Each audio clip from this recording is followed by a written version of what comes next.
মনে করো এখন তোমার একটি অডিশন চলতেছে, অডিশনটা হচ্ছে কিভাবে পাতলা বাল ঘন করা যায়। এটা খুব একটা ইজি বিষয়, প্রতিদিন অ্যালোভেরা দিয়ে বালটা মালিশ করতে হবে, মানে চুলটা মালিশ করতে হবে। না, এটা তো মানুষের ডিসিশন দেবো, আমরা ডিসিশন করলেও চুলটা আমার বালটা একবার পাতলা, এই কটাই চুল মানুষের থাকে, এই কটা চুল, ও সরি আর আছে এই কটা চুল আমার।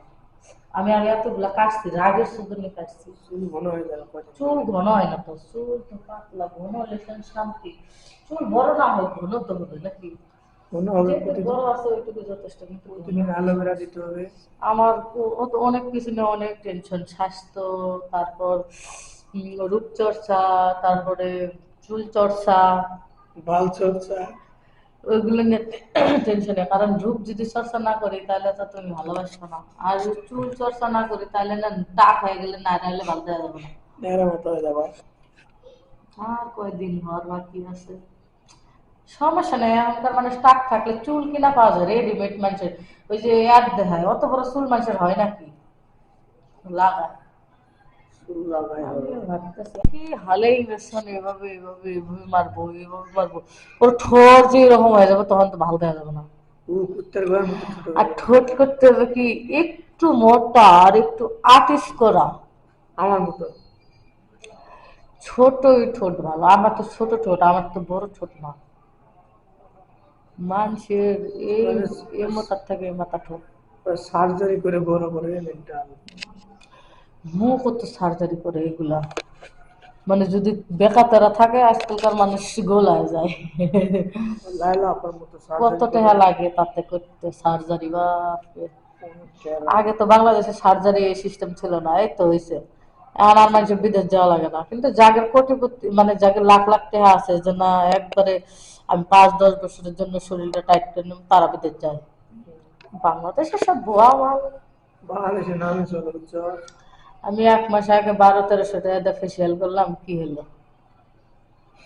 মাসে মাসে করতে হবে, তাহলে রূপ স্কিনটা গ্লো ভাবে আসবে, বুঝছো? তুমি তো আমাকে মাসে মাসে করাবাই না, করোই না। টাকা লাগে না। টাকা তো লাগবেই, কিন্তু টাকা খরচ। মুখটা যে অনেক সুন্দর হবো, তখন তখন তো মানুষের থেকে সুন্দর দেওয়া যাবো। আর যদি আমার মুখটা সুন্দর, মানুষের দিকে হা মিলে চা থাকবে না, বুড়ি সুড়ির দিকে হা মিলে তুমি চা থাকো একবারে। ওই আমার সাইজ বড় করবো, তাহলে তুমি অন্য কারোর দিকে চা হবে না। মানে যার যেটার দিকে তাকাবো আমি সেটাই আমি আগে করবো। আমি একদিন আজকে ইয়া দেখলো, পাঁচা দেখলো। আমার পাশা বড় করবো, ওটা বুড়ো লাগতো, ওটা শুকনা।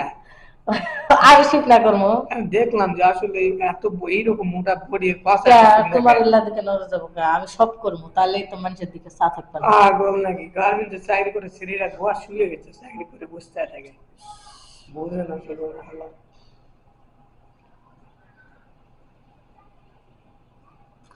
আঙ্গুল তো সোজা হচ্ছে না, ক্যামেরা তুই দু মিনিট যা লাগবে তাতে। ক্যামেরায়। এই দেখো আঙ্গুল, বুঝছো আমার লোক কি ভালো না সুন্দর? তোমার লোক এইভাবে দেখতে হবে। তোমার লোক সুন্দরী আছে। দেখছো আমার লোক কত সুন্দর, ময়লা নাই ময়লা নাই। লোকের মধ্যে তোর নাই নাই চাচ্ছিস না মনে নাই। নাই নাই। বুঝেছিস। না ময়লা সত্যি নাই, এই দেখো ভিতরে ময়লা নাই, ওটা ওই ওই ইয়া দিছি না, মেহেদি দিছি না, ওটার সাপ দেখা যাচ্ছে তাই। এটা তীর সাপ। তাই বলে আমি মনে কিছু দেই না, ক্রিম না কিছুই না। মনেতে সাপ হলো। লাল লাল হয়েছে, মশা খাইছে তো ওতে। না আমি তো এমনি লাল ফসা, ও চুলে মারা।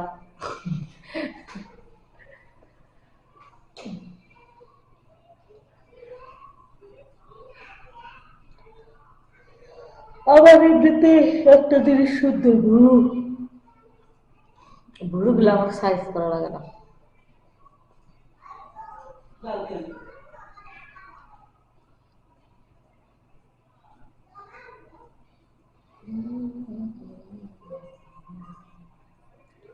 আমার জোর ভ্রমণ, মানে মুখে অনেক কিছু উঠছে, বাপরে বোঝা যায় না তাই। মুখে কিছু দিতে হবে, বুঝছো? মুখে কিছু দিতে হবে, দেখো মুখে কি উঠছে এগুলো, বাপরে বাপরে, এটা কি ক্যামেরা রে, সব দেখা যায়। আমার মুখের অবস্থা তো দেখছেন, আমি মুখে কিছু ব্যবহার করি না, তারপরেও মুখে এসে পড়ছে। দেখো শাশুড়ি বাপ, তুমি তো বিশ্বাস করো না, এই দেখো আয়সা হাতে দেখো এগুলো কি।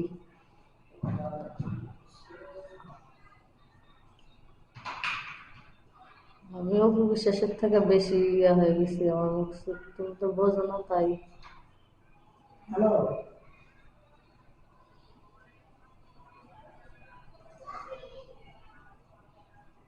আচ্ছা,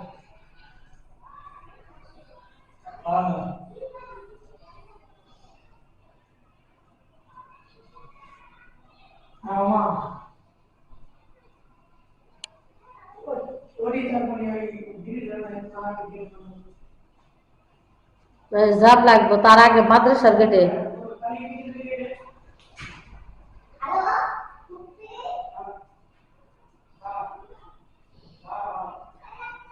ইউপি যেটা না রে, মাদ্রাসার গেটে।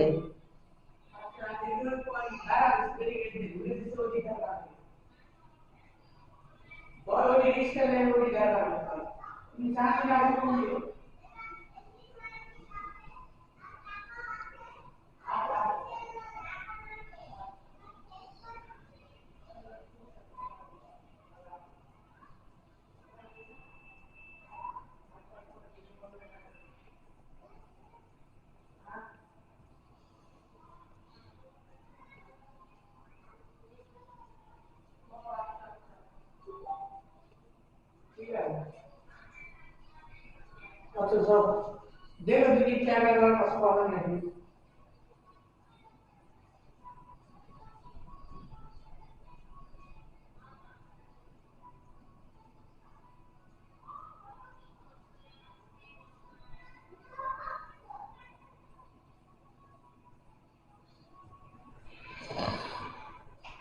আবার টেহার কথা কও।